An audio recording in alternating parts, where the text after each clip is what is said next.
Is there a bad housing price crash imminent? I've got a clear yes or no answer for you here. And you know, some of this is really predictable. Also, a housing price appreciation forecast for next year, what rent should do next year, and a mortgage rate forecast for next year too. You'll learn all of that right here. So settle in, stick around, and by the end of this video, you'll learn how 2020's housing supply crash help lead to 2022's sales volume crash. Hi, I'm Keith Weinhold. This is GRE.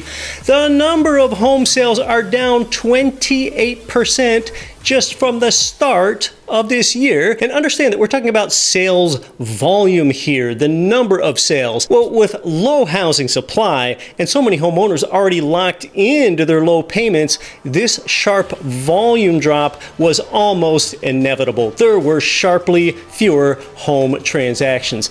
Here's what's happening today. First of all, 37% of homeowners have no mortgage payment at all. So that means 3/8 of homeowners own their place free and clear.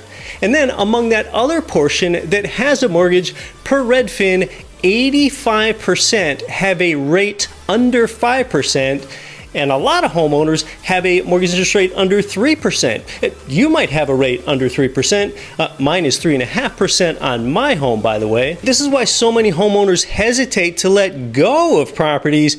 And then what this does is that this further constrains available supply and it crimps sales volume. Hence this sales volume crash.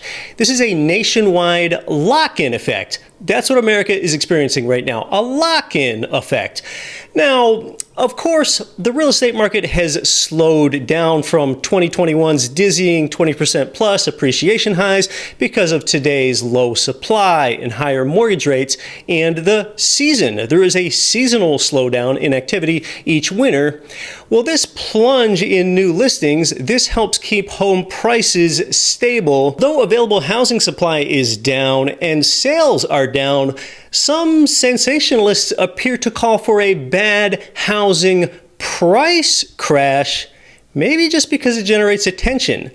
It likely takes a catastrophic event to trigger a real estate price crash like a distressed seller circa 2008. I've been directly investing in real estate for more than 20 years myself. I have seen firsthand what that looks like. Now we'll talk about a price prediction over the next year shortly, but why is no price crash expected, which we'll define as a price drop of 20% or more here? First of all, it's because we don't have distressed homeowners. Existing borrowers can afford their low fixed mortgage payments, and inflation cannot touch low fixed mortgage payments either.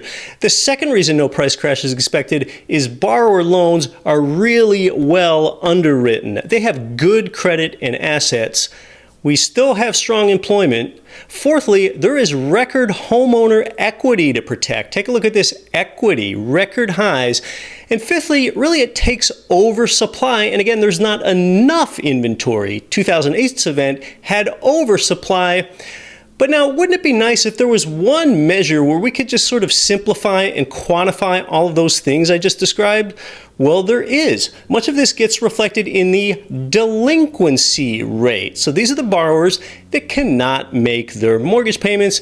And as you can see here, the delinquency rate is low and it's even trending downward from where it currently is today. So we have a housing supply and sales volume crash, but no price crash is expected. So despite the slowdown in buyer activity, you know, homes that get listed, they still sell really quickly. Right now, days on the market are between 13 and 23 days, depending on the price. And in a more typical market, it is 45 days.